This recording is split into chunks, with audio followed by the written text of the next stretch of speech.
الفيديو ده خاص لأي بنوتة لسه داخلة المطبخ وهو الفاصوليا البيضة. تعالوا نعملها سوا. وفي حلة هنا عندي وحاطة فيها مية سخنة وهنزل بالفاصوليا دي يا جماعة. أنا نقعاها من بالليل في مية عادية فترة، وهسيبهم كده يتسلقوا بالشكل ده. الفاصوليا اتسلقت وهنعمل دلوقتي التقلية. عندي هنا حلة سخنة وهنزل كده بالسمنة، وهنزل دلوقتي عليها بالبصل المفروم ناعم وهقلبها كده كويس.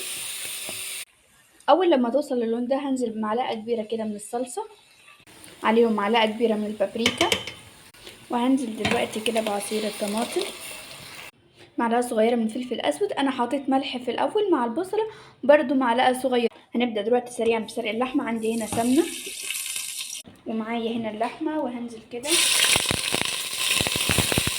حبهان ورق لورا. هنضيف دلوقتي الميه السخنه كده